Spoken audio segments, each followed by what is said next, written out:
History collegiate, when we teach it, brains reset. You listening to precept on precept. Captain Shem break it down to no meat left. Line upon line, the word make you respect. History collegiate, when we teach it, brains reset.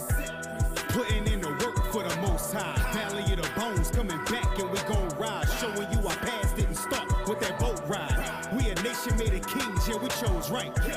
Bringing our identity back. We the praise of the Lord, they pretend to be that. Judah is something special, they could never be that. We raise the vengeance with the knowledge so our enemies crack. In fact, listen to the class in the topic. Bomb subject matter, breakdowns atomic. Gathering the people, the whole duty of prophets. Precepts start flowing. Israel united in Christ. We are not a hate group. We are not affiliated with any other Israelite group. Israel United in Christ is a non-violent Bible-based movement. We do not advocate or condone any acts of violence against any race, ethnicity, or gender. We advise that if anyone hears or knows of any plots to cause harm to anyone or to break the laws of the land, you must contact the proper authorities to bring awareness to any possible threat, as stated in Leviticus chapter 5, verse 1. Hey, shalom, shalom, shalom. Hey, welcome to another edition of Precept Upon Precept on Thursday at 9:30 Central, 10:30 Eastern Time. Real quick, before we start the show, if you haven't already, go to IUIC New Orleans YouTube page, subscribe, like our videos, share, bell notifications. We are your hosts. I'm Captain Shem, and to the men to the left, Officer Matthew. Officer Mikael. So all praise the Lord. Let's go ahead and, if we can, post the meme of tonight's show. I want brothers and sisters in the audience to look at a great man that is not known about, even in the black community, which is pretty remarkable, given the amazing acts that the brother did. So let's take a look at him real quick.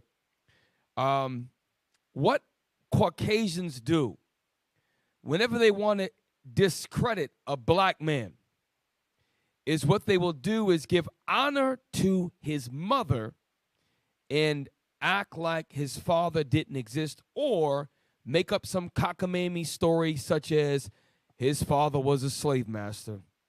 So when you look at this brother, this is actually Robert Smalls. I think it's called digitally remastered.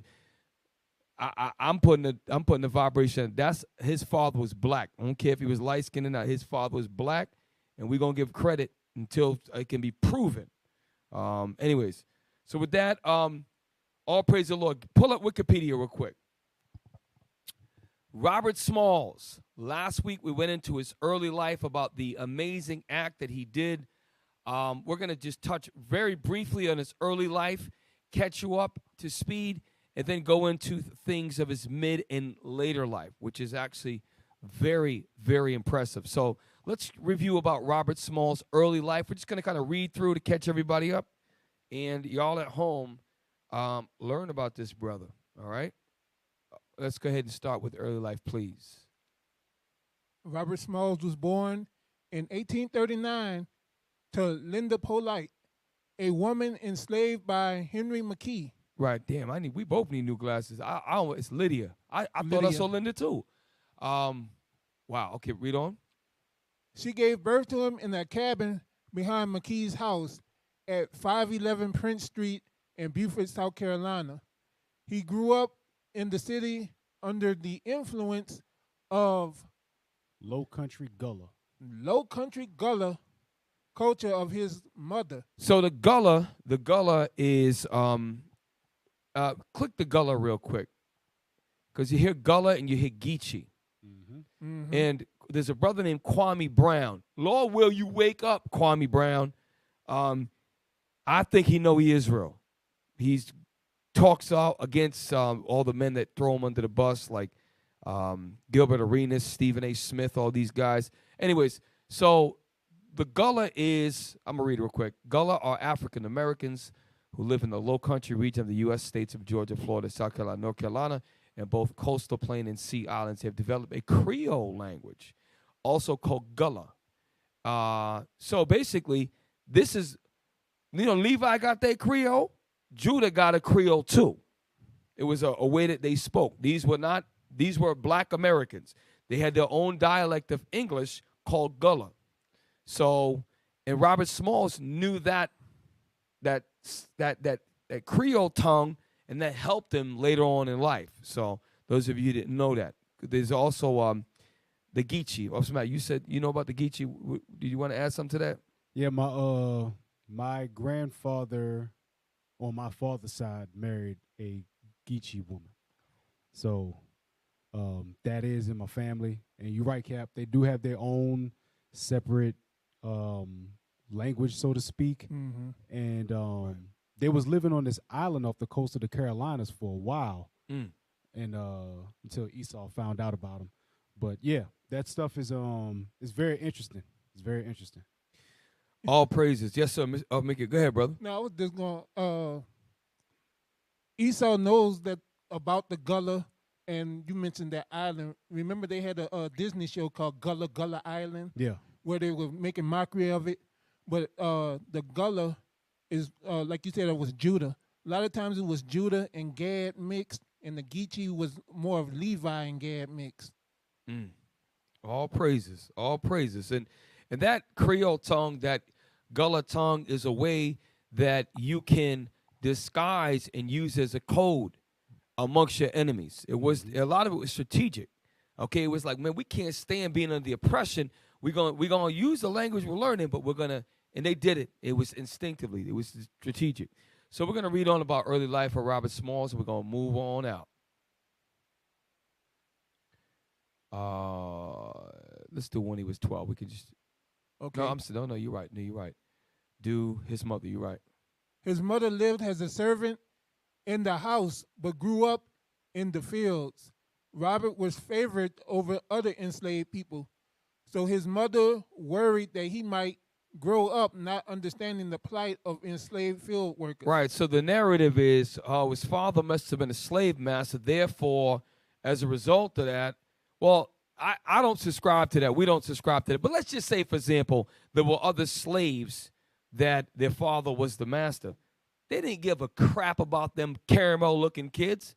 It sold their ass too. Like Stokely Carmichael, the nobleman Stokely Carmichael said, how can you expect compassion from a compassionless people? They don't have that. I'm probably butch. He said something a little bit. What did he say, Stokely? What did he say?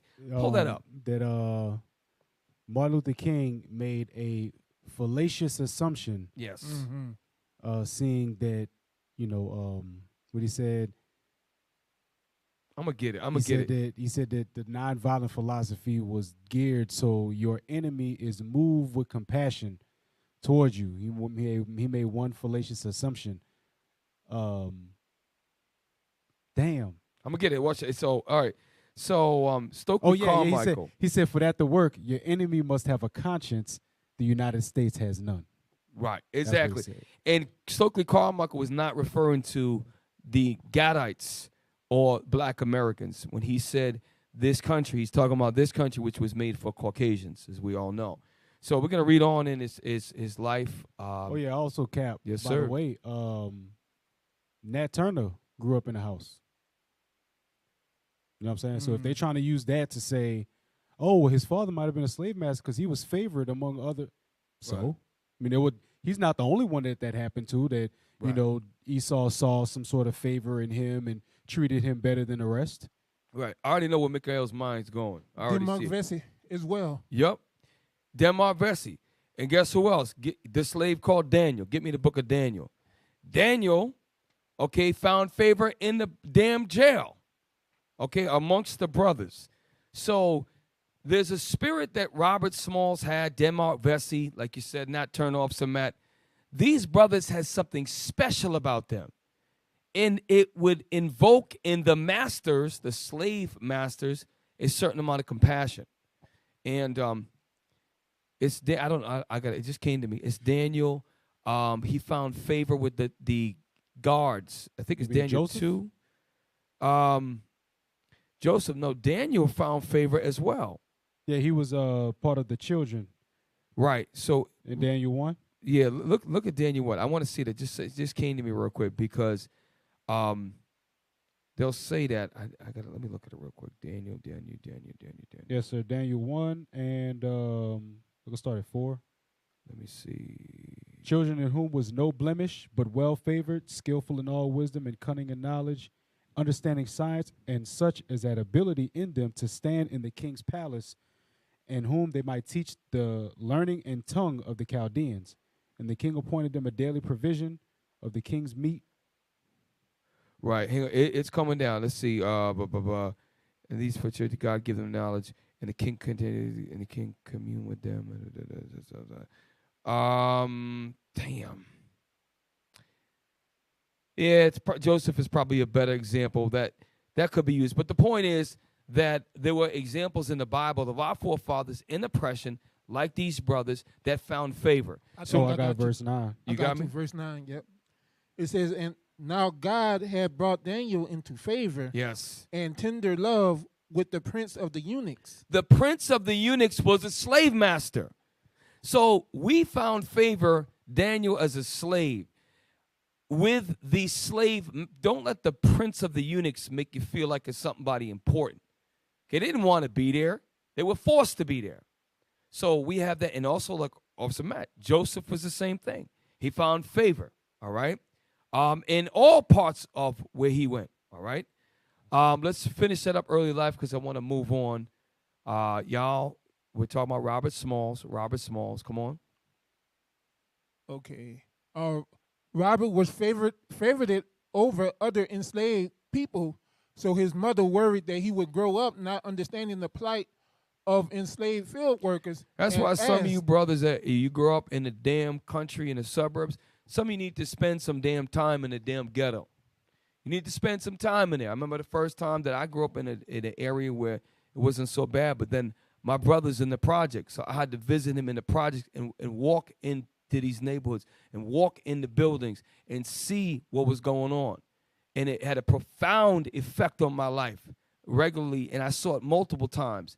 And I had to see what my brother walked through. And it gave me a very special connection and understanding just how great people can become coming out of such a very low estate. And I saw it with my own eyes. And it left a lasting impact. So nobody could say anything to me about people that grew up in a project. You can't say nothing to me about them. Because the best men I ever met in my life came out of them projects. Yep.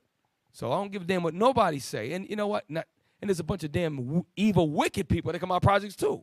But my point is, you don't sit there and just, a lot of black people do this too. They grow up with a nice house, nice thing, and they think that they're, no, you're not. Because you don't even understand struggle. A lot of these black folks today that have gone to college and never really struggled, they don't understand struggle. And we're going to read about a brother that understood struggle. Robert Smalls understood struggle. Let's move on. I want to do third show, but we got other things to do. Wikipedia, we're going to read on with that.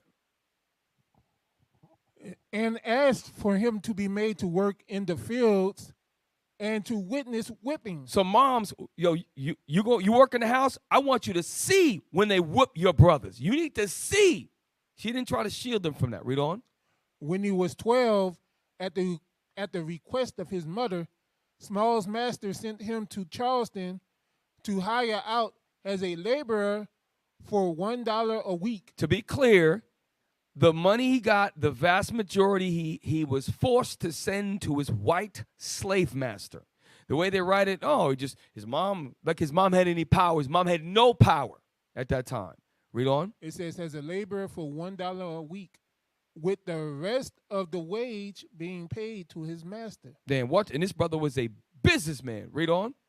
The youth first worked in a hotel, then became a lamplighter on Charleston streets. Because back in the day, before electricity, they used to have to literally light the lamps on the streets. Before every dusk to dawn, there was men their jobs, and many times it was our brothers that would light all the lamps until the modern electric lamps became prevalent. All right?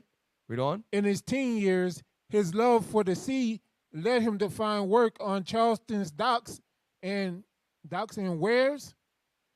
Smalls worked as a longshoreman, a rigger, and a sail maker, and eventually worked his way up to become a wheelman. Now, what Robert ended up doing is you're going to find out that actually it goes on. Read on. I'm sorry. More or less a helmsman. Those slaves were not permitted that title. As a result, he was very knowledgeable about Charleston Harbor. This is pivotal because later on, he goes on to do something. This is, you know what's amazing? Is that Robert Smalls, what he's done, in my opinion, is the most heroic, impressive act, at least top 5 in all the things that black Americans have done. There should be, and I got an article later on, where in 2017, they're still trying to get his statue in the South Carolina State House. And they're still having to fight for that. This dude did the most powerful thing in the history of South Carolina, white or black. And it's amazing. But it should be taught in every history book. Every black kid in America should have heard about Robert Smalls. And it's amazing. We got to learn as adults about him. Read on. At age 17, Smalls married Hannah Jones, an enslaved hotel maid in Charleston on December 24th, 1856. Right. Hebrews 13, verse 4. They understood marriage back then. They was enslaved as late teenagers, and they still got married because why? They understood that when you lay with a woman, you got to take care of her. That's your wife. All right? We had, even as slaves, we had morals. Today, the black woman and the black man and black woman today have no morals and values at all. Okay? We was on the street teaching last week, and it was a rarity. A black couple came up holding hands. I said, "You married?" He said, "Yeah." I said, "All praises, thank the Lord." It's very rare you see that. Very rare. Okay? But in IUIC, what you're going to find is this. Single brothers that's being guarded and making sure they do the right thing, and single women as well, and men with their wives. That's what you're going to find here. Throughout all of our congregation, anything else, you aren't going to be around us too much longer. The Lord going to weed you out. Read on. She was 5 years his senior, and already had 2 daughters. Right. Their first child, Elizabeth Lydia Smalls, was born in February 1858. Check this next part out. 3 years later, they had a son, Robert Jr., who later died at age 2. So they had a son, Robert Jr. died. Robert aimed to pay for their freedom by purchasing them outright. So let me stop real quick. So the way that Robert did this is he had an entrepreneur mind. When he was on the docks, he was actually learning as a rigger, as a longshoreman, as a dock worker, but he was also going, and with the little money he had, he would go and buy candies and different things, tobacco, and he would sell it to the dock workers because his goal was to buy his wife's freedom. That's what he was doing. At a young man age, he said, listen, because he could not stand slavery. One thing you're going to find is that the 12 tribes of Israel, the Lord raised up certain men that could not stand slavery. They hated it. And you're dealing with a brother, Nat Turner, a Tucson Overture, and many other brothers that stood up against oppression. Okay, we did a whole series on Reconstruction. There were more black political officials at the federal, state, and local level during the Reconstruction time than any time in so-called American modern history. We were doing a lot, and that's why they had to bring in the Ku Klux Klan at mass numbers. That's why I had to bring in the black codes, because we was rising and rising quick. And it scared the hell out of them. Hey, Cap, just to give people an idea, $1 a week, that's the equivalent to $36 today. That $1 is equivalent to $36. So imagine today, all you make is $36 a week, but it takes $23,000 for you to buy your freedom. That's what Robert Smalls was working with. And remember, Bishop Nathaniel taught a class years ago on the ways of meritorious manumissions. 5 ways you can get your freedom. Save a master's life. Protect his property. One was you could protect his property. I'm not going to get all 5 of them. Protect his property, save a master's life. Come up with an invention that made your master money. You could buy your freedom. And there was one more. Rat out another slave that ran away.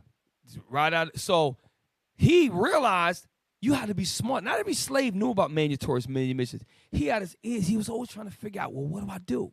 So this innate drive in this brother who hated oppression, whose mother and his mother did the right thing. She said, no, I ain't going to shield you. We may work in the house. You going to come out with me. When they whip your brothers, you going to watch it. Because that's what a lot of black people do today is this is what they do. When slavery come up, that was back then. No, you have to, we all have wounds that are closed. And this is how you know. If you watch the movie Roots and you did not cry and you did not get angry, you are in denial. You are in denial. When you watch Django, when you watch Roots, Mandingo, you should be, I swear at the damn TV, I get very upset because I say to myself, well, damn, what if that was me and Officer Matt, me and Officer Mikael right there together? What if that was me and my wife? That was me and my wife 100 years, 200 years ago. That was us.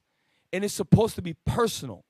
That's why when you teach the Bible, you have to make it personable. Some of you brothers teach like you're not connected to it. That's why they want to tear down the statues, because the statues, like you said last week, Officer Matt, I could bring my girl to the park, my kids, and say, there go the devil right there. Yep. And don't let them do that. Keep that alive. Keep this anger you have alive in a creative, constructive way. All right? Robert was angry as hell to the point where he had such a valorous spirit on him. He was either going to ride or die. All right? So now, we're leading up to the point where he realized, damn, if, like you said, Officer Matt, well, I make $36 a week in equivalent today.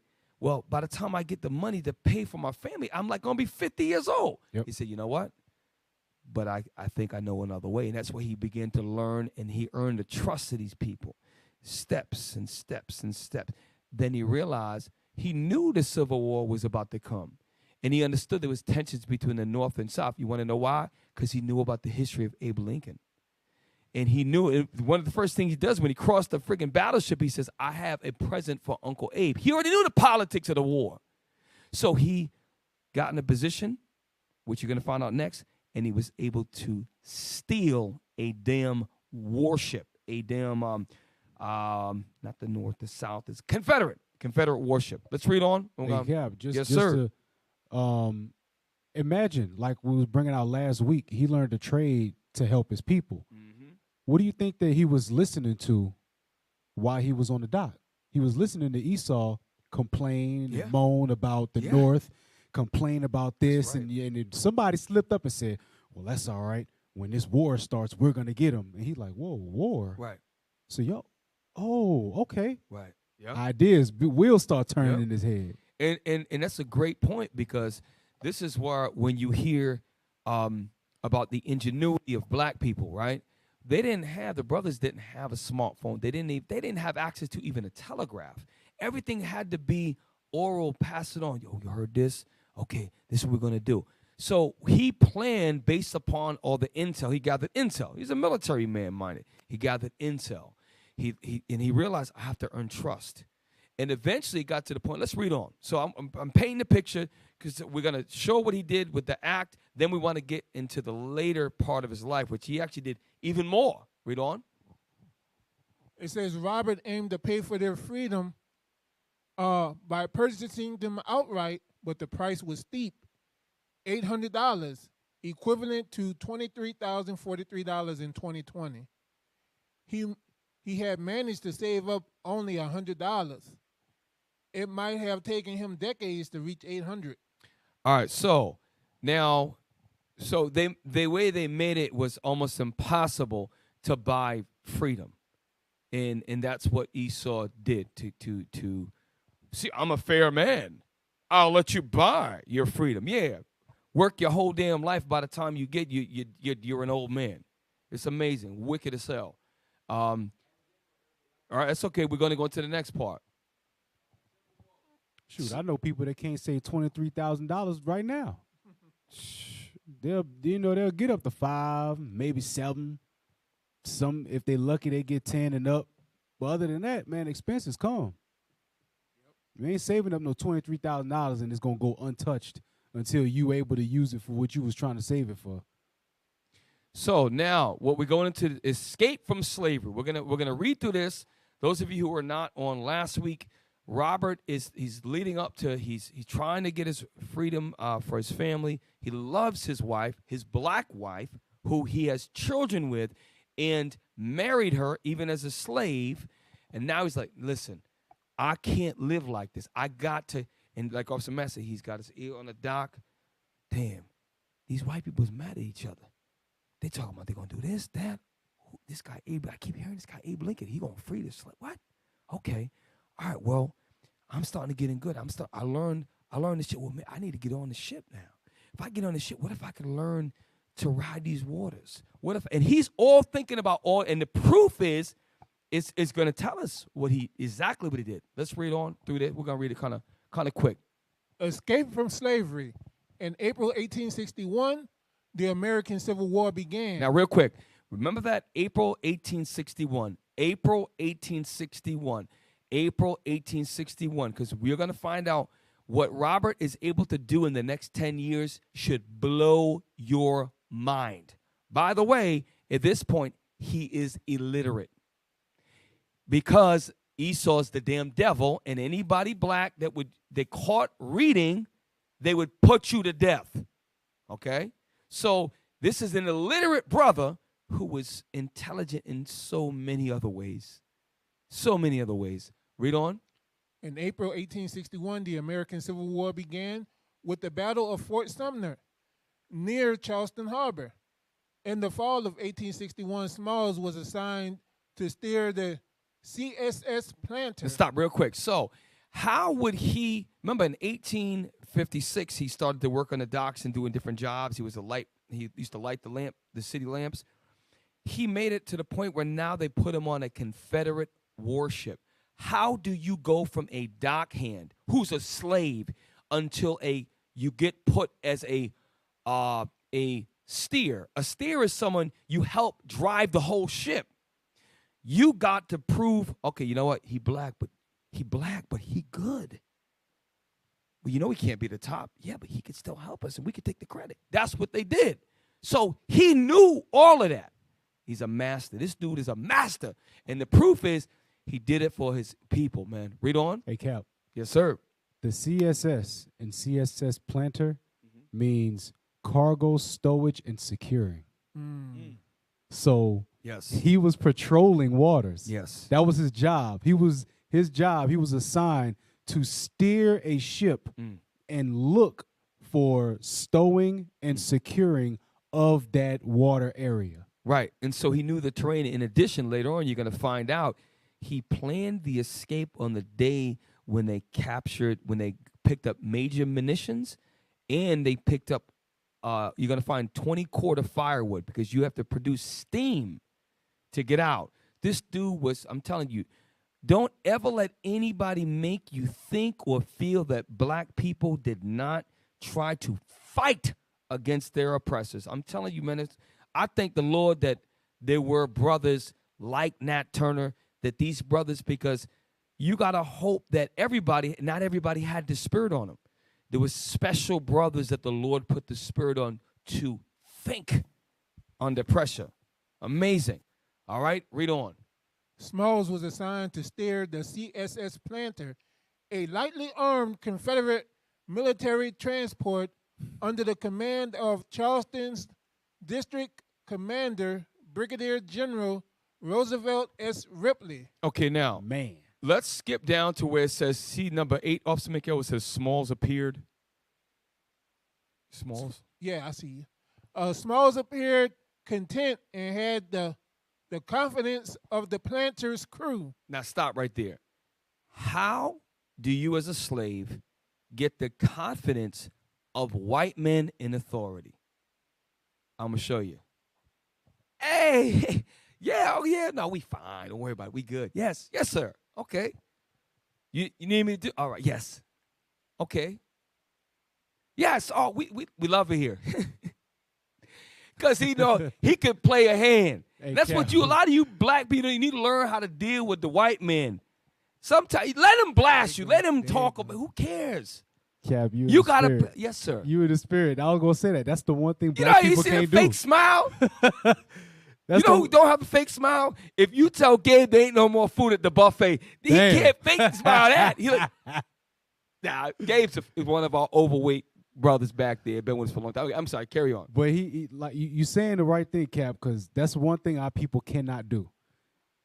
Esau will smile in your face all day. Yep. They'll give you that face and stab you behind your back. Robert Small said, okay, might as well play him at their game. Hey, what's going on, Biff? You all right? How you doing today, sir? Sir, can I help you with your bag, sir? Oh, all right now. Let's go ahead. Do you have everything before we start sailing off, sir? Right. Look, you drop your pencil. Do you have another ink cartridge? You know they used to carry those little inks with them. Yep. Hey, I got an extra feather and an extra ink for you. You know, I saw you writing down some things. You know, I don't know what it was about. You know, us slaves can't read now, sir. Right. You know, so I don't know what you were saying. It must have been important. It must have been show enough important. Hey, do me a favor real quick. I just put a video up. This is what I should have put up earlier.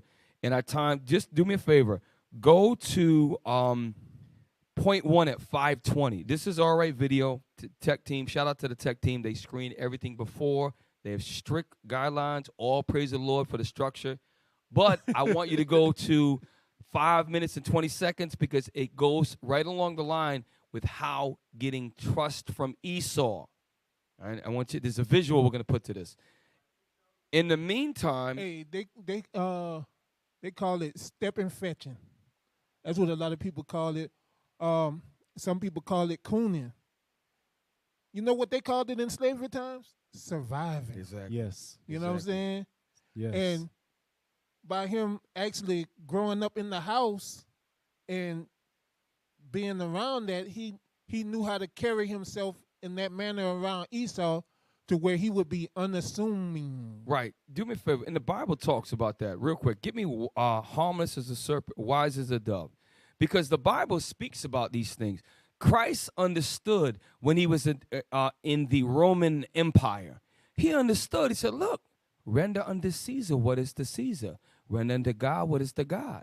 So I got to pay taxes for the man that oppressed me? All right, cool. Right? Wise as a serpent, harmless as a dove. Why? And that's how we got to move. Because guess what? If we can put our monies together, we can do things like create these community gardens, like create community businesses, like Bishop talked about in 2016 in the video. He talked about, my mind is already past this. My mind's on Africa. He says, my mind's on community living. Remember when he said that back in 2016, 2017? Yep. We have to get our minds there. So we have to be like this brother, how he thought. A wise, okay, so you might get an ass chewing at work. You going to get angry and scream at him back when he got power over you? No. You know how our forefathers as slaves used to get out of whoopings and get out because they would just placate. What's the word? Pacify. Pacify him. Sir, you right. Sir, master, you right. You know, master, you are right. I understand where you're coming from. Look, it's not going to happen. He just loud. Don't worry about him. We had to do that for each other. And that was, like Mikael said, that's survival. All right, survival. All right? The book of Matthew, chapter 10 and verse 16. Mm-hmm. Behold, I send you forth as sheep in the midst of wolves. And that's what Robert was. Slaves, man, they were sheep in the midst of wolves. These white crewmen was horrible men. Okay? And that's why with a lot of these misguided Black Lives Matter want to remove statues. No, stupid. Leave the statues up of your oppressors so you can use them as a teaching tool and an example and a reminder. Read on. Be ye therefore wise as serpents. Wise as a serpent. Read on. Serpents, snakes are very calculated. Watch a snake hunt. Watch a snake hunt. Watch a video of it. Super, super calculated. That's what that means. So wise as a serpent. Read on. And harmless as doves. But doves are harmless. You got to be think like a snake. Be ready to strike, but at the same time, you got to be at peace while you move with that anger. That's the key, man. That's our brothers. I'm telling you, they're masters at this. Hey, can I get a script about that? Of course. Cap? Get Genesis 33:10. I gotta because what you just said, Cap, and the example that Robert Smalls was setting forth is something that was always in us as a people. The book of Genesis, chapter 33 and verse 10. Remember, this is when Jacob went to go meet Esau. All right? Yes. Read. And Jacob said, Nay, I pray thee, if now I have found grace in thy sight, then receive my presents at my hand. For therefore I have seen thy face, as though I had seen the face of God, Right. and thou was pleased with me. Bruh, Jacob played the role. he said, Esau, like, bruh, seeing your face is like seeing the face of God, and I'm glad that you're pleased with me. Like, just accept these gifts. Like, and Esau, like, no, I ain't gonna say no, please accept these gifts. Play the game, people. Play the game. Hey, look, don't fall off the horse. The white man is not God, he's the devil. Disclaimer. Right. Yeah, but like to your point earlier, Jacob did that for survival. Yes. He knew that Esau wanted to kill him since Isaac died. Mm-hmm. You know what I'm saying? So when Isaac died, Jacob's like, man, I gotta go see this dude. Man, I'm about to be extra nice. I'm about, do whatever I can to make sure to, like you said, Cap, pacify his anger. And I'm gonna tell you something. A little later on, we about to touch some of y'all's spirits. You know what helps me is when I hear stories from old brothers, and they got videos still of slaves. They interview slaves and sharecroppers, and when all you gotta do is listen to them. Just sometimes you close your eyes and listen to them speak, and listen to the underlying pain. And now imagine that's you. You have to own their pain to understand. And it's something that it's not easy to do, because now you open up and you be like, well, damn, man. Like, and it's uncomfortable, but you have to go through that. You ever see, like, a lot of times when somebody will die and they got messed up bad. It could have been a car accident. But the father, like, no, I need to see the body. You know why? Because he got to go through it. Like, okay, and he got to process it, right?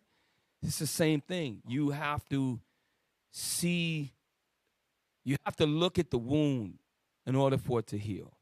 And that's what gives us as Israelite men the power when we teach. You got to know how to open up a wound strategically to get them to see what's really going on. And that's through the curses of the Bible. But some of y'all, when y'all teach, we don't teach with passion. Some of y'all don't. Conviction. Believe it. Live the pain.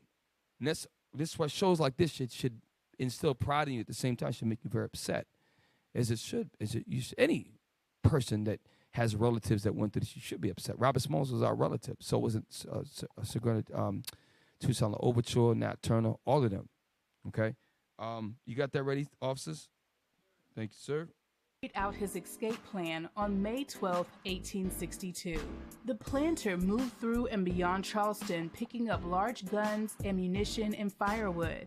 On the evening of May 12, 1862, as the planter docked near General Ripley's headquarters, its 3 white officers disembarked to spend the night ashore, as they often did. Stop. That's what I want. The first time they had a meeting, Bob, we're not supposed to leave the ship. That's true. We can get court-martialed. I understand that. Well, what do you think, man? This guy, Robert, is just, I never had a problem with this nigger. Me neither. What about you? No. What do you say? You trust, he's not like the other niggers. I trust him. He's loyal to us. The first time he had to get that trust. Then, once they knew, they came back that first night, the second night, everything was Irie. That's what Robert was going for. So then when he knew that they was going to be gone, his plan, he would be able to depend on it. rewind that real quick again. There's He something. let him form a habit, Cap. Absolutely. He let him form a habit. Once that habit was Comfortable. formed, and Robert didn't tell on us. Robert Right. didn't say nothing. About a few months passed. I mean, you set in your ways after that. And it also shows that, well, they're the worst soldiers because it's abandonment of duty. But it also shows that the real troopers were Robert Smalls. They were the real military men. Play that again.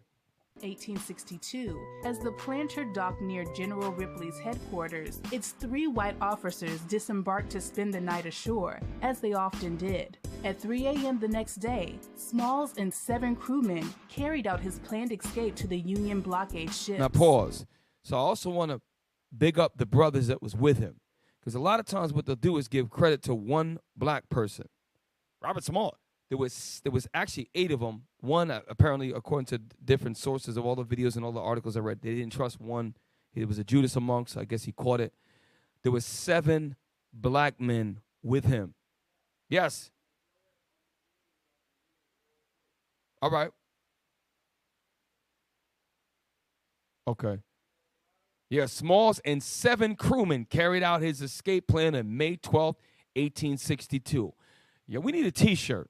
Robert Smalls, The Great Escape, May 12th, 1862. Thank you. So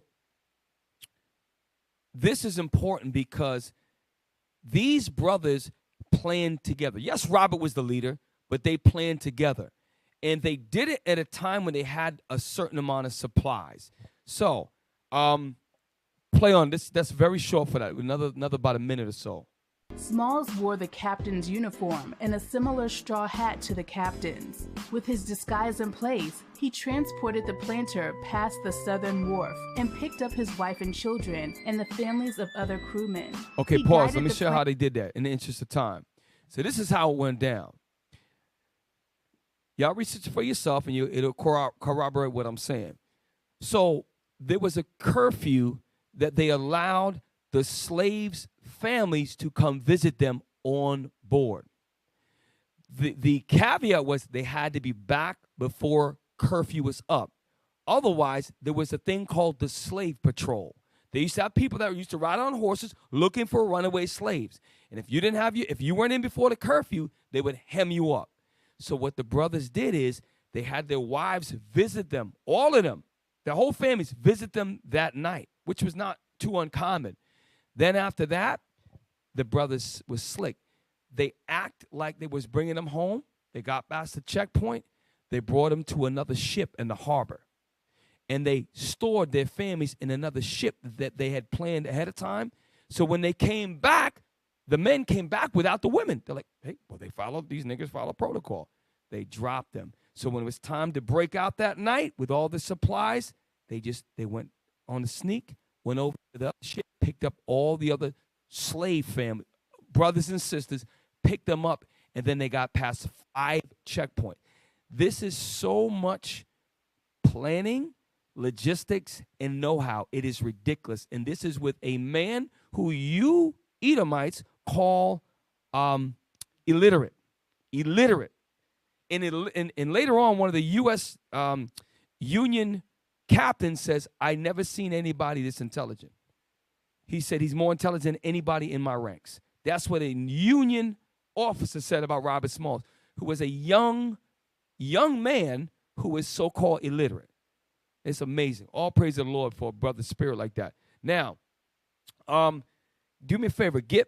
There's one other thing, and then we're going to go to break. If you go to the YouTube video, number 5, and let me just look at it. Ray Thomas did a good job of doing that. Number 5, and go to, damn.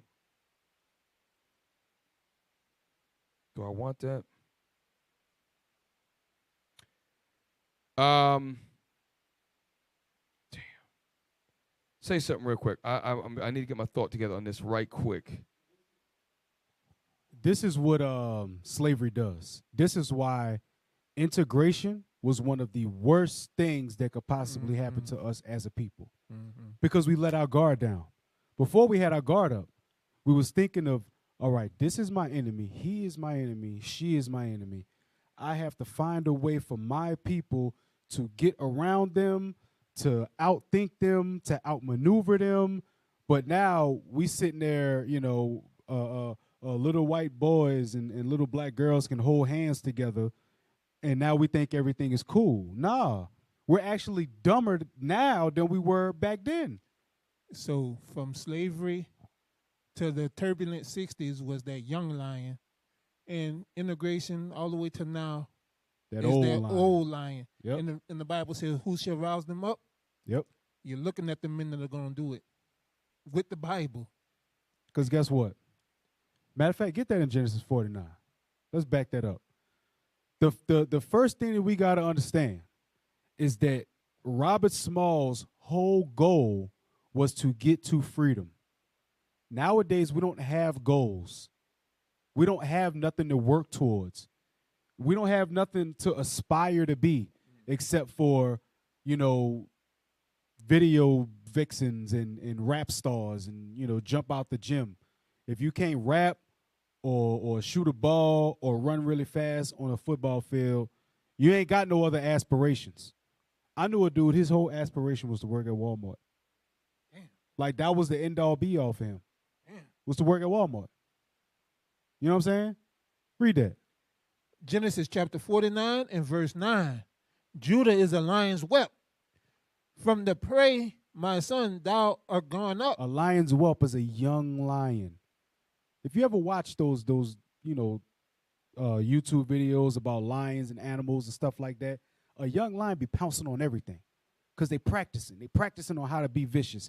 They practicing on how to be, you know, that lion that they're going to grow up to be. Read. He stooped down. He crouched as a lion. So he crouched as a lion, meaning he ready to attack. That's what we was doing.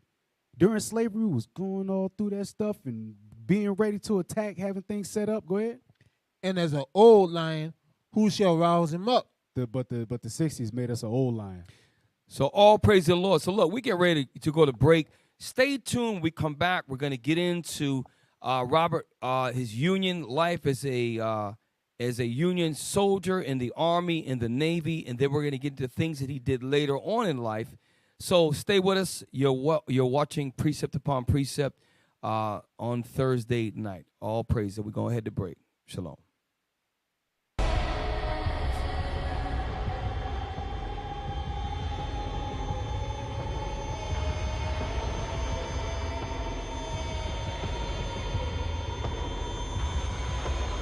The Messiah is a savior and a conqueror.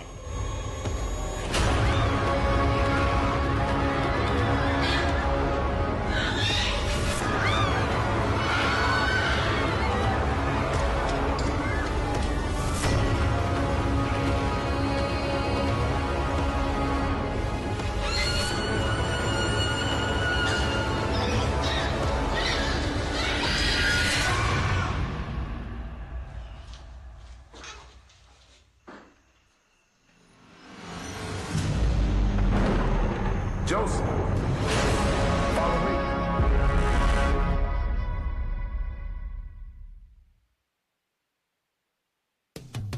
Shalom, Israel. My name is Sister Zakaya from IUIC Cincinnati Camp, and I am here because I have a special announcement for you.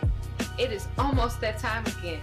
Passover 2022. It is right around the corner. I am excited. I hope you are too. The dates are from March 31st through April the 4th. That's March 31st through April the 4th. So make sure you mark your calendars. This year's colors are brown and gold. And make sure you visit originalroyalty.com to get your official garments. One more thing, Israel. Registration details will be available soon. Do not neglect to register. Make haste. And remember, never give up, never give in. Shalom.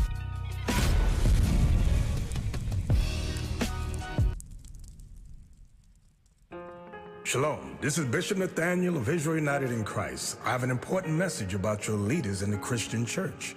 Your bishops, pastors, reverends, and ministers are all lying to you and leading you straight to damnation. The truth is, you so-called blacks, Latinos, and Native Americans are the biblical Israelites, according to Deuteronomy chapter 28. Jesus Christ is a black man with white wool hair, according to Revelation chapter 1, verses 14 and 15. We as the Israelites must keep the commandments in the faith of Christ to receive salvation, as it is written in Revelation chapter 14, verse 12. I've challenged and debated Christian authorities all over the world on these issues.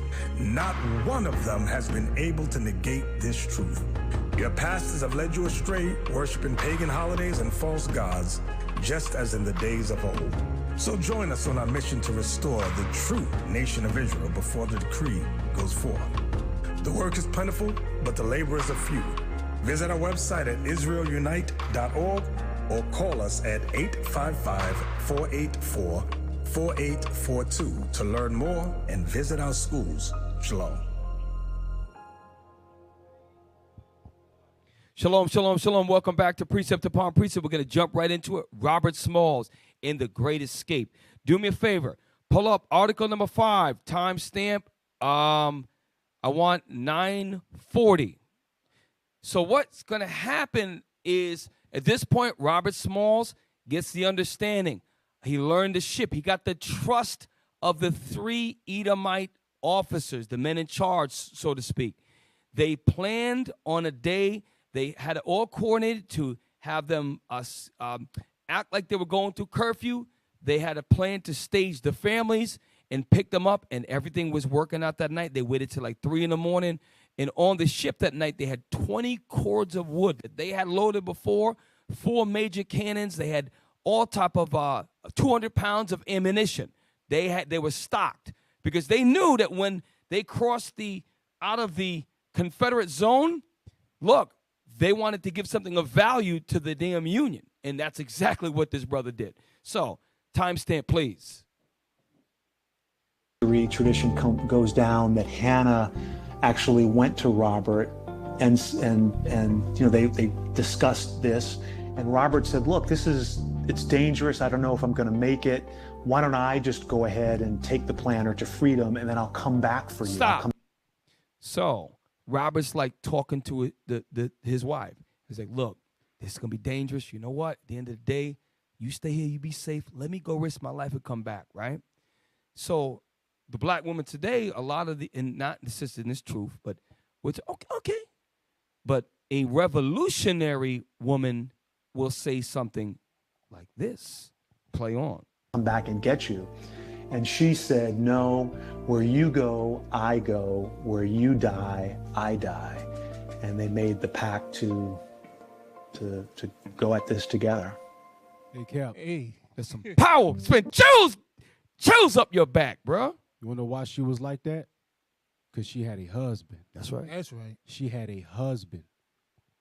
A wife will always follow her husband, especially if that husband is showing that he has the best interest of his family in mind. That's the goal that we as husbands should be gearing towards. That's right. So when she says, no, I'm not going to stay back. Wherever you go, that's where I'm going to go. That's the same thing as saying blood of my blood, right. Flesh of my flesh. That's it. We gonna be in this thing together. That's a rib. Hey, real quick, that's the spirit. Get me that, Officer Miguel, a helpmate like unto him. Because what you're going to find a little later on is that she really saved all of their lives, that sister. It's something that she did. God made Eve for Adam to be a helpmate in his stay, to help him. The woman's job on earth is to help the man of God. That's her job. You were put in here to be able to help take a seed, to produce seed for that man, and to do what? To help that man, to complement that man. That's what woman is of man. So this sister, who was a sister, a revolutionary sister, said, you know what? We might die, but I'm going to die because I know my husband believes in freedom. Do you know he was away for a while working, and he kept saying, saving. He says, look, sweetheart, I'm trying to buy his freedom, and we're going to be 50, 60 years old. This is the only way. Trust me. And at the end, he gave her an out. Look, this is going to be too dangerous for you. She's like, nope. She said, I am created for you. What you do, I do. Watch it in the scriptures. It's a couple different places. We can do Peter too, if you want. It just came to me. Help me in a stay. So anyways, I'm just going to paraphrase the scripture. Remember, it said a help and a stay, right? I got you, Ken. Go ahead. Sirach chapter 36 and verse 24. Check this out. He had getteth a wife, beginneth a possession. This is an excellent one. He that getteth a wife, getting a possession. And in this particular tone, Robert was literally trying to buy his wife, who was unfortunately a possession to the devil, freedom. So he knew he was responsible to take care of her well-being. Read on. A help like unto himself. And that's what this sister was. She was a help like unto Robert. No, if we're going to die, I'm going to die right along your side, following you. And that's some heavy stuff. So what she ends up doing later on, she did it out of her own wanting to help her husband. So play on, please. Let this play just a little bit longer.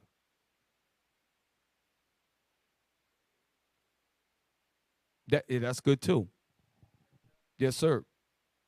Back to go at this together. I used to pay $160. Hey, all right. Yes, go ahead, Mikhail. You know how they used to have them commercials, this moment in Black history? They need to do that for her. Mm-hmm. This moment in Black history, she was, I heard one of the brothers say it, she was the first ride or die sister. You know what I'm saying? Because, and I don't know if she was the first. I'm not going to say she was the first, but that was a ride or die moment. She actually said, no, we in this together. I got your back. If you going to do it, we going to do it. It ain't no, I'm going to stay here. Stay here for what?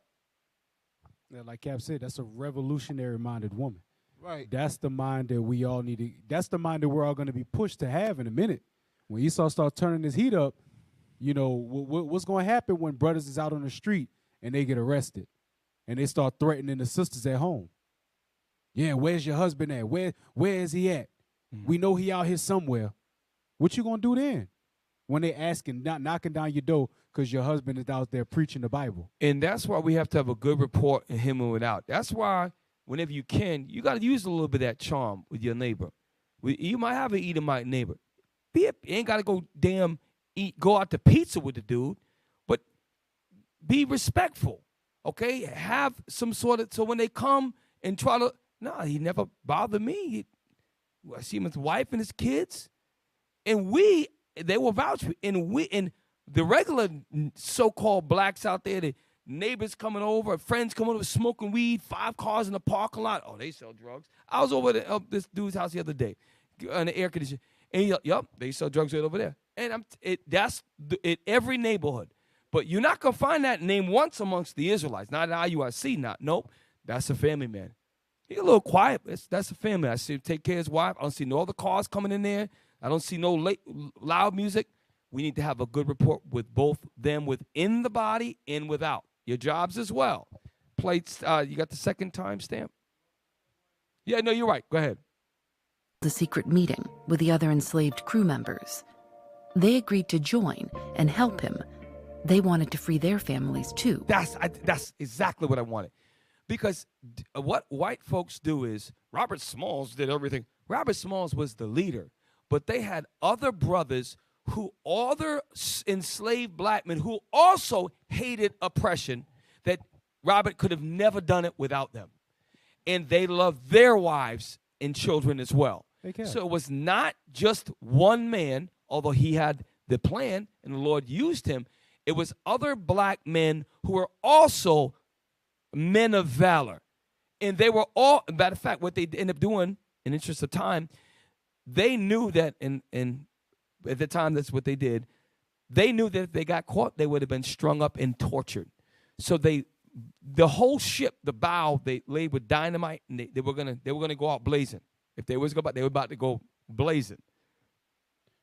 So you mean to say that Robert Smalls was the leader and none of the other black men wanted to take his position? They followed the leader? Right. Yeah. They actually were disciplined enough to say, what do you say we're going to do, Robert? Okay, this is what we're going to do. What's my job? Okay, this is the role I need to play. Yep. I'm going to do that. And that's why it was a success. Robert said, all right, I got all of the expertise in this. Yep. I'm going to show y'all how to do it. Look, this is what you're going to do. If we're going to really do this, look, put dynamite all around the ship. Something happened, we blowing it up. Hey, Other than that, this is how it's going to go, and it's only going to go that way if we work together. That's right. this is the spirit they have. 1 Corinthians 1:10. This is right. this is what made this possible for them to be able to be like, okay, you're going to be the leader and we're going to follow you. Read that. 1 Corinthians chapter 1, verse 10. Now I beseech you, brethren, by the name of our Lord Jesus Christ, that ye all speak the same thing. That you all do what? Speak the same thing. No, why Robert got to be the leader? I want to be the leader. That ye all speak the same thing. Read. And that there be no divisions among you. No. Let two of us want to do our own thing over here on the side. And Robert, you and the other five, y'all go do what y'all want to do. And that there be no divisions among you, but that ye be perfectly joined together in the same mind and in the same judgment. In the same mind and the same judgment, meaning we going to follow this plan to a T. If anything go wrong, we blowing the boat up and we all going to die together. Or we all going to make it to freedom together. And you know what's heavy? Because if you watch this video, and the other thing I want to share with all y'all, anytime you plan something, right? Whether it be, let's say you're planning for show, you have to get immersed in it. I've been immersed in this brother for days, immersed, video after video, article after article being consumed. I have to get a feel for it. You can't just go and read an article. So in the interest of time, what you're going to find is throughout the time, they in some of their memoirs, they would write Robert the whole time. The other brothers are writing about him. If he had any fear or anything, we never saw it. Because they all saw something special in Robert that made them want to follow him. He couldn't be a damn nigga out there like you. No, he knew how to talk. There might have been a brother being scared. Listen, brother, I understand you're scared. You want to live the rest of your life as a damn slave? Well, listen, pull up let's go. Cut the BS. We gotta escape. Another brother, he knew was very strong. Yo, listen, we got this, right? Listen, go cheer him up. He knew all the spirits of the men. That's why as you men get up in rank, you got to know your men. Some men you could talk to, just tell them a little something. Some men you got to spoon feed them, right? You got to know your men. Robert understood the spirits of the men around him. That's the only way you can make 1 Corinthians work. You have to know your men. You have to know what to say to them. And then they'll follow you. Okay? Play on, please. Everything was planned out very carefully. On May 12th, 1862, the crew of the planter had just finished a long stint, a very demanding work. Robert Small suspected that the white officers would be eager to leave the ship for the night. And as afternoon turned into evening, it appeared he was right. The Confederate captain, first mate, and engineer all left the ship. As things were falling into place, two of the deckhands decided the risk was too high. Stop. So what happened is two of them, and different sources say 1, 2, they got cold feet. Now, here's the point. The whole, logistically, they just picked up a major restocking. So these white officers are like, man, we had a hard day. And even though they didn't do any of the damn work, the brothers did all the work. But they're like, we did our job. We a successful mission. Let's go celebrate. We deserve it. So Robert's like, all right, they never going to suspect this. Because them brothers is the one that put, do me a favor, Google a cord of wood. There were 200 cords of wood that they uploaded. 200 pounds of ammunition and 4 big giant cannons. That's what they picked up. A cord of wood is any who knows anything about burning wood, cord of wood is a substantial amount of wood. Okay? Can we get any type of just on a cord? Yes, cord of wood. cord of wood. I could just Google it. It's amazing that he had all of that planned out. Yeah, and Cap, he was illiterate, so that means he didn't write none of this down. Exactly. He remembered all the things that needed to be done. He thought it out strategically and executed it perfectly. I mean, without it, we wouldn't be sitting here reading about Robert Smalls. He obviously executed this thing perfectly. So let's think about the picture. They just had the Confederate ship had a successful resupply where they got 200 cord of wood. Because remember, you need wood to create steam. You need fire. And they burned a whole hell. It was a big damn ship. So a cord of wood is, I think it's like 4 by 4 by 8. 120. If you look, there's a cord. Look to the right where it says cord of firewood. It's a 4 by 4 by 8. That is a cord. That's a substantial amount of wood. Multiply that by 200. Wait, okay. So that's one cord? That's one cord. One cord of wood is 4 feet wide Yes. and 8 feet tall. Yes. Well, I grew up in the North, and there would be years that we might go through 4 cord of wood for the house for the whole year. That was a cold winter. They got 200 cord of wood. So the brothers were physically tired. The white men didn't load that. Right. Black brothers did. Loaded up the wood, the big heavy guns, right? And there was no it's like from Mattel with plastic in it, the big damn cannons and the munitions. They loaded up. The white man, they're going to be happy with us, so let's go and get drunk and get some whores. They go on that. Rob here, he had already earned their trust. He's the perfect storm. Started to plan the curfew, the slave. I'm going to hide my families in another boat. It's the perfect storm, all right? And it's to show you that Robert planned it on the perfect day. The perfect day. And he earned the trust of his enemies. Hey, real quick, I misspoke. It's a cord of wood is 4 feet high, 8 feet long, and 4 feet wide. That's what you said. I thought I said something. No, you said 4 by 8. You was on point. He's on point. I think you might have just, but 4 by 8 by 4. It basically is a rectangle. All right. Mm-hmm. Yes. Next timestamp. Watch this. So these brothers were tired. They won the trust. They had a plan, and now they're about to escape. We're gonna have to do a third part on Robert Small, and this brother deserves a month on him alone. Yes. And here is this one of the largest boats in the harbor. Did you know? You know how Esau do. They gotta. Y'all just remember the picture. So he tried to buy his wife's freedom, his family's freedom, way too much. One of the mandatory manumissions protocol. He realized he learned the docks, he learned the seas. He realized if I can get on here, he kept his word on the ear to the street. Understood there was tensions between the North and South, between other Edomites. He saw the opportunity. Oh, they're gonna maybe free the slaves. Well, if I get this, learn this, if I bring them this warship, they'll give me freedom. And that's exactly what happened. So, you got it?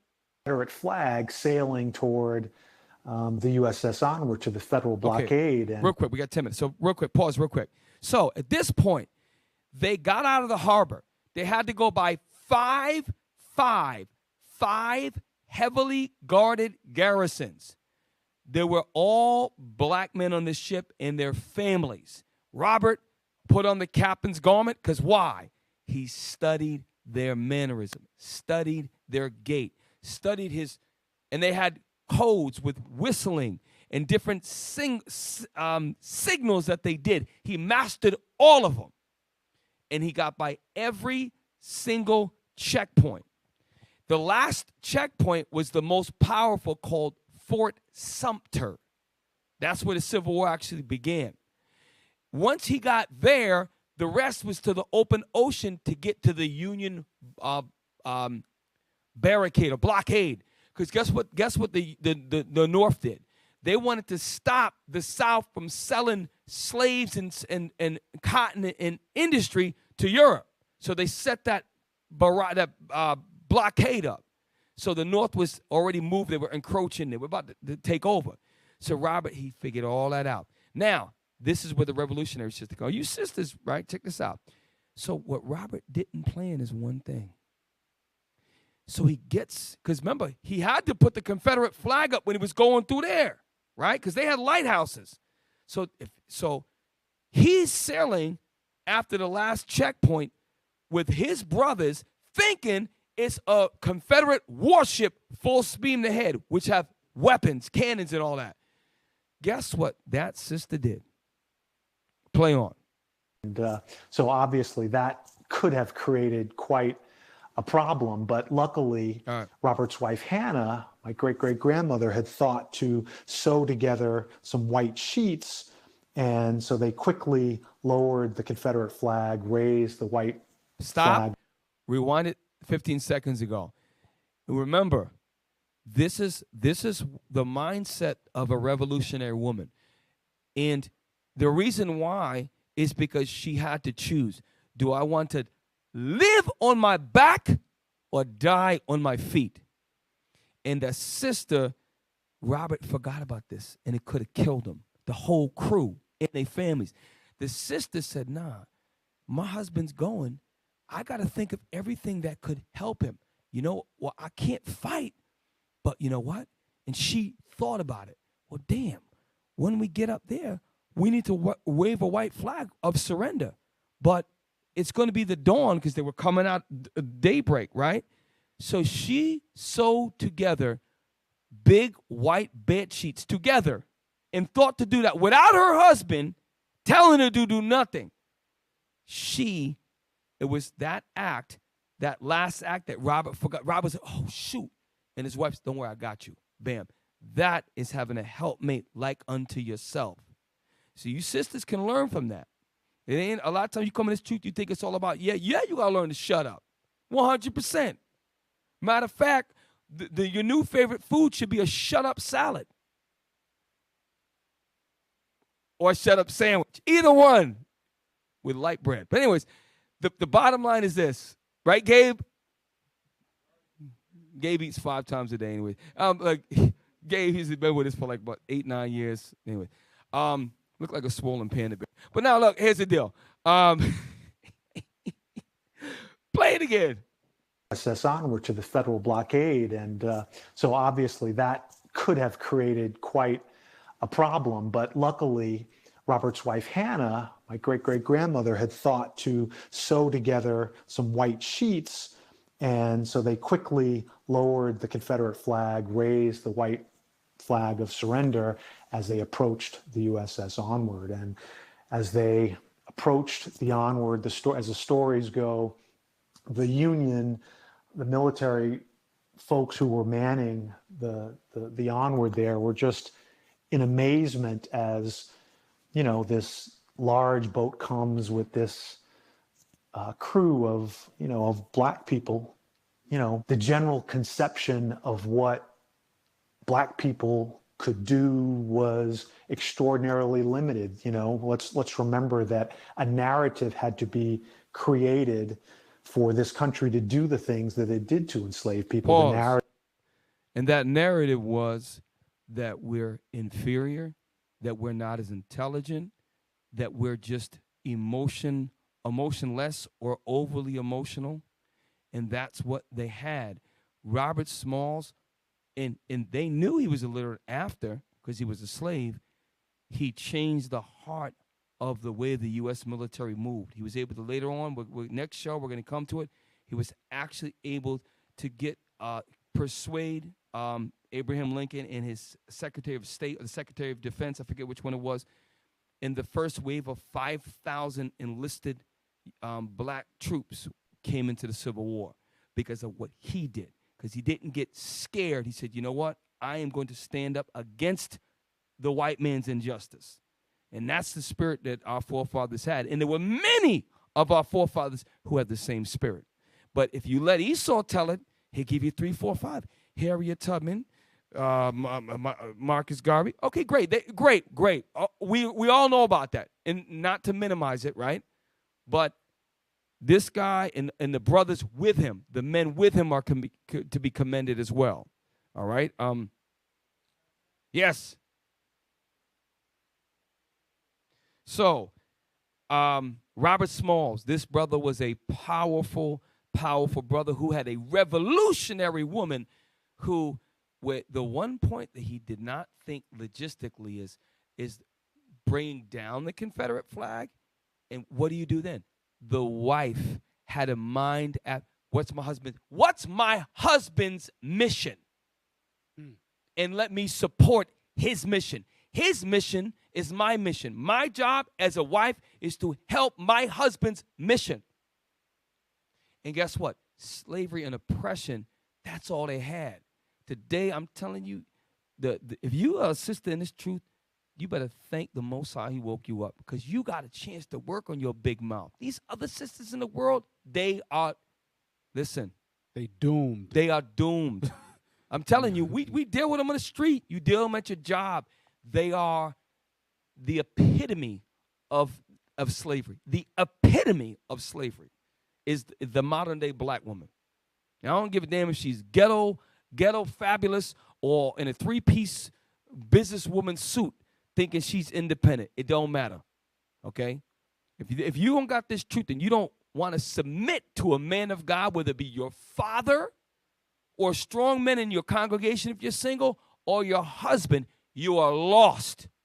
And you must take on a male identity to survive in this society. That's why you got Waiting to Exhales all over the damn place. And all these other black independent women movies. Damn Catwomen and all this stuff, right? Storm. What's the new superhero lady with Captain Marvel? No, there's a... Yeah, but she's white. What's the black woman's it'll come to me. Anyways, third timestamp. And others live there.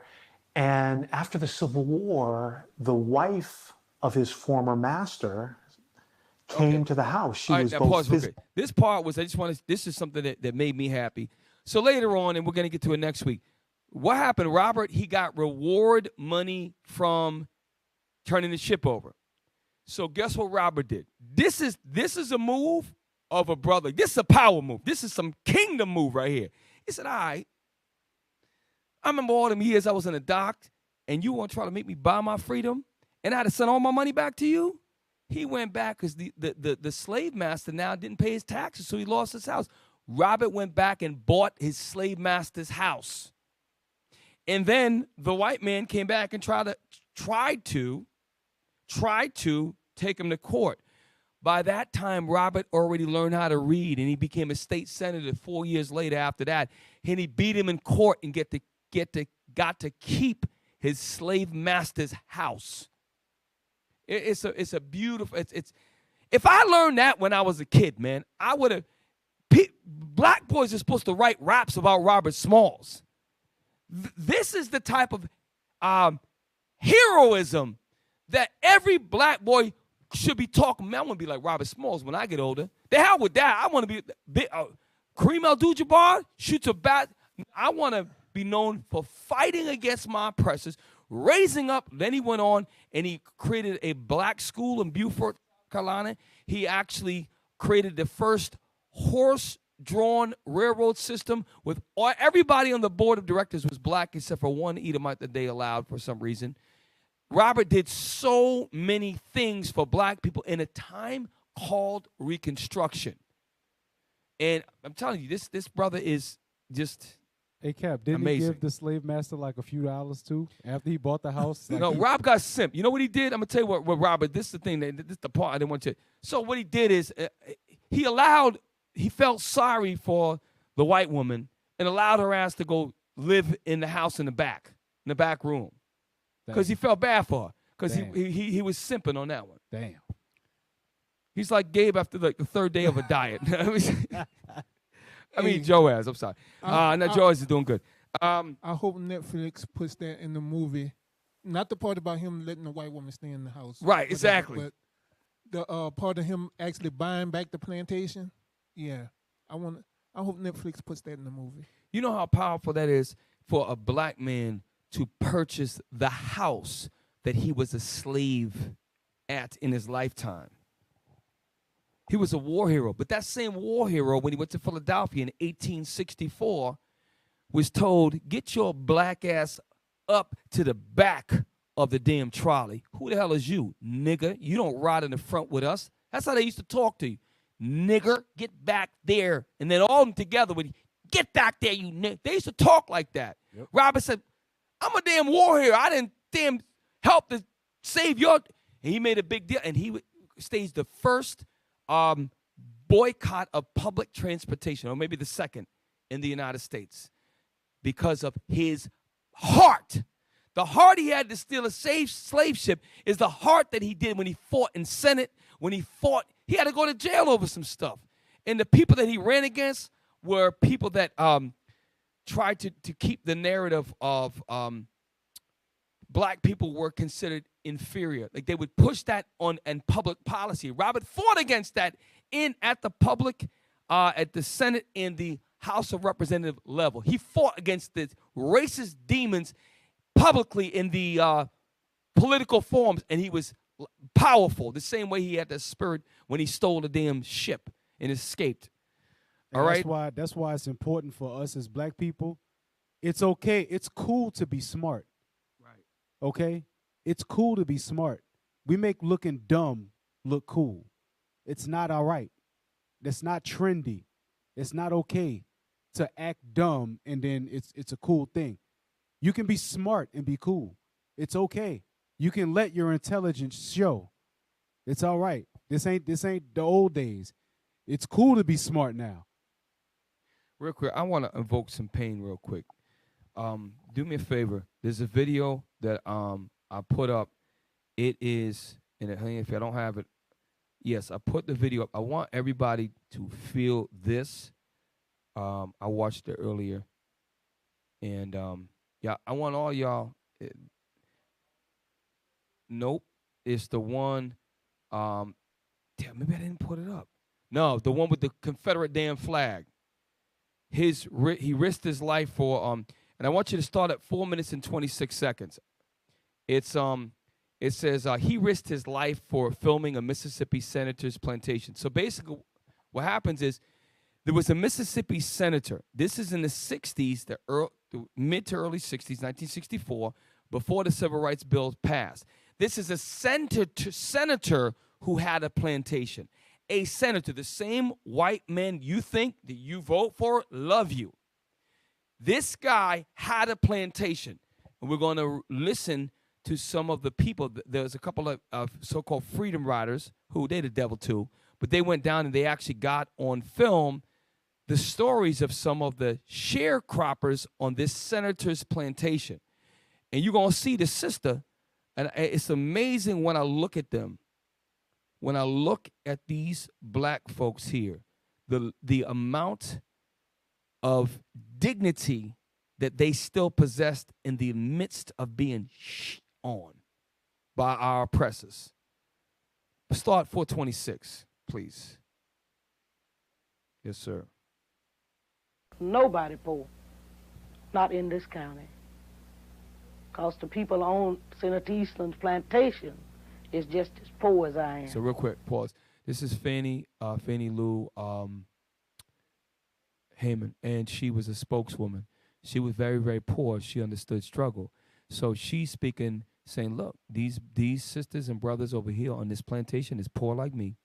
And that's a famous sister. She would go on to be famous later on. But now we're going to play on. I want you to listen. This is only 50, 60 years ago. Our people in the 60s were being oppressed fiercely, let alone. So if this is 1960, what you think Robert Smalls was going through in 1860 and 1870?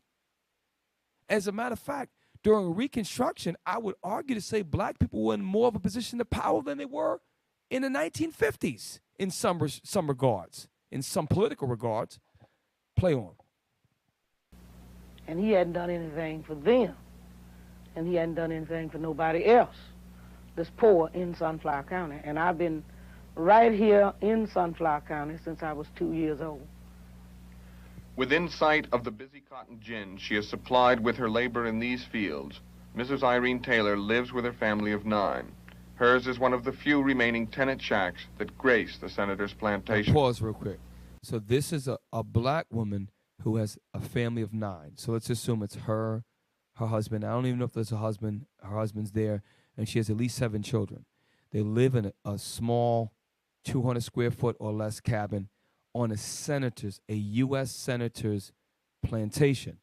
And now we're going to look at her, listen to her words, listen to her voice, watch how she walks, and we're going to listen now.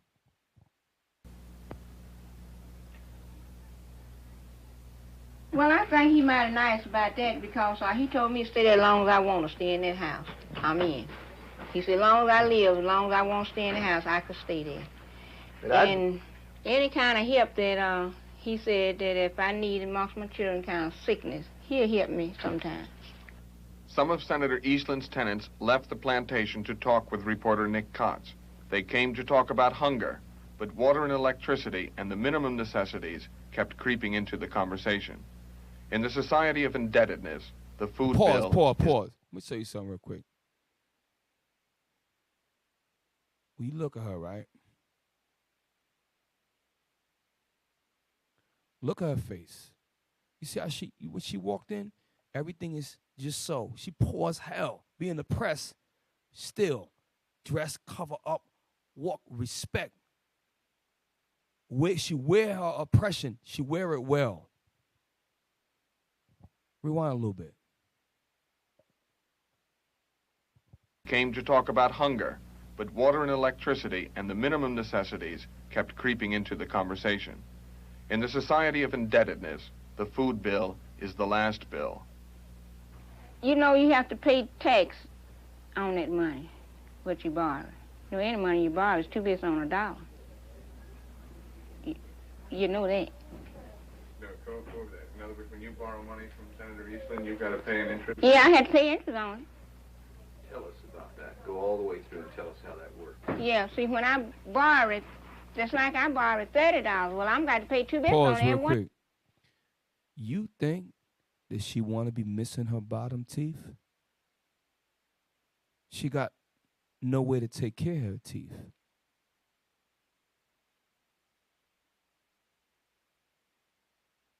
These devils had your people in great affliction. This is in the 1960s. She got kids, she can't feed her kids, and this is a U.S. senator, and you think the white man loves you? You're crazy. Play. One of them dollars I borrowed from him. So they're not getting anything free. Let me just take a step back. Just imagine, as a kid, you got to look at your mom's in the mouth. And you say, Mommy, you know, why are you missing your bottom teeth, Mama? And she got to say, because Mama can't afford to get her teeth right. Mama can't go to a dentist. Imagine the conversations that take place. And you as a kid growing up, as a boy, wanting to protect your mother, knowing you can't do nothing about it because you hungry as hell. And this is in the 60s, and a lot of our people live like that. So what the hell do you think they were living like 100 years before that? And this is why Christianity has such a stronghold on our people. Because you dumb, stupid black people out there who actually will side with your enemy and think that things have changed 60 years later. You are sadly mistaken. And you need to watch stuff like this. You need to watch, and you need to feel what. I see little things. Play on.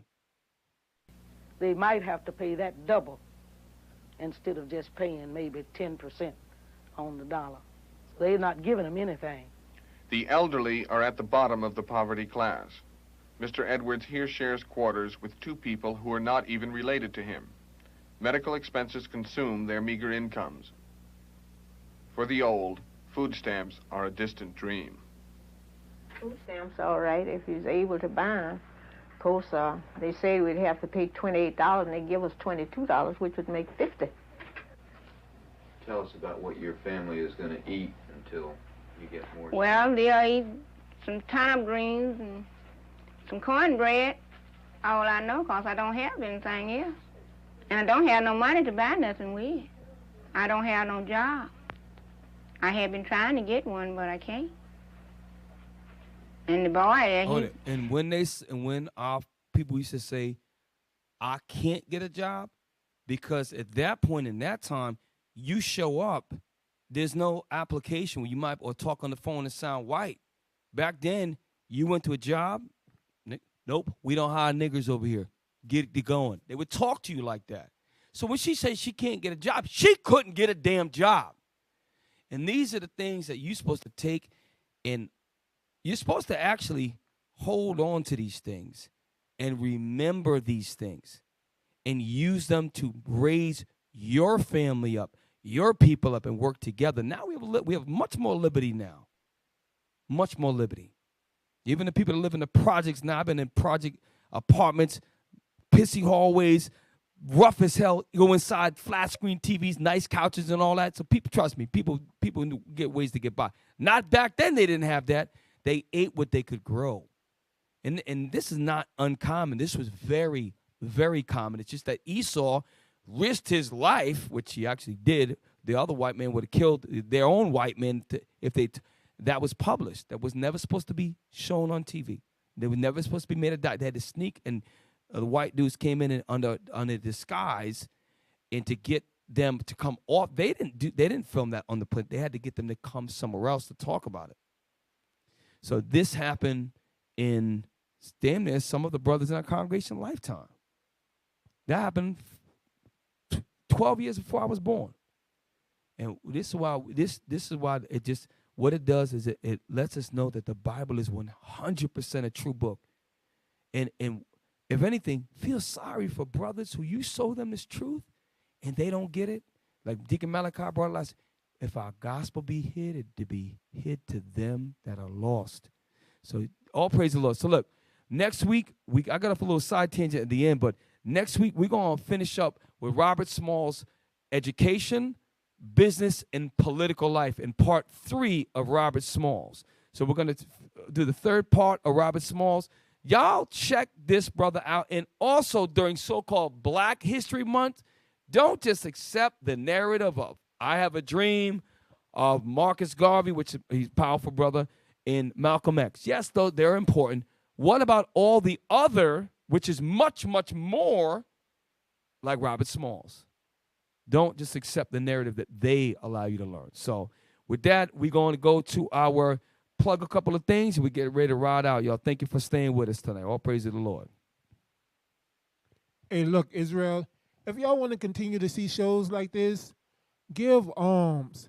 Y'all can give alms to IUIC New Orleans for Precept Upon Precept at IUIC.NewOrleans, at IsraelUnite.org via PayPal. If y'all want to give alms to your local school, you can do so by dropping it in the alms box at your local school location. Give to the Booster Club. Y'all can give to the Booster Club at IUIC.fundraising at IsraelUnite.org. Let's continue to push this truth throughout the four corners of the earth, y'all.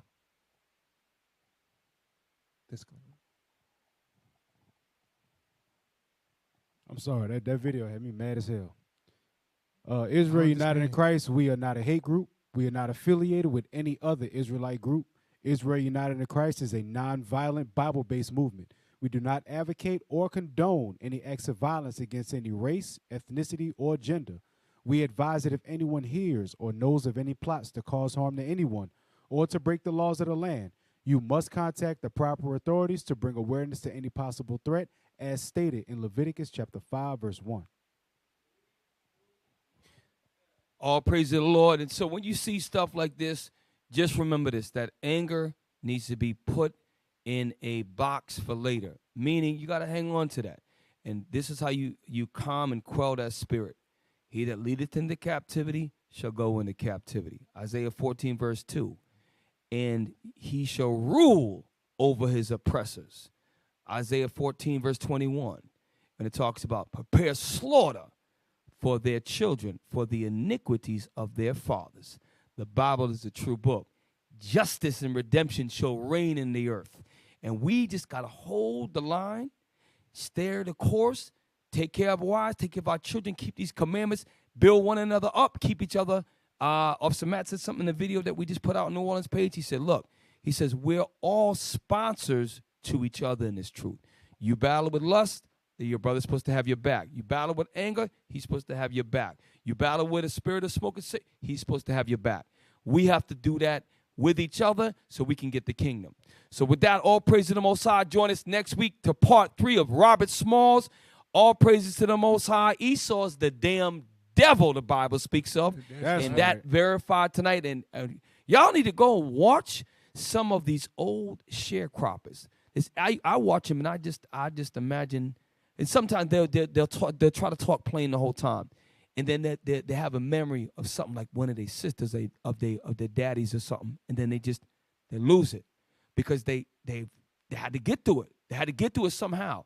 The people go to war and they see dead bodies and all that. It's PSD. Our people, by default, have post-traumatic stress disorder. Okay? So with that, all praise the Lord. We are your hosts. I'm Captain Shem. Officer Matthew. Officer Mikael.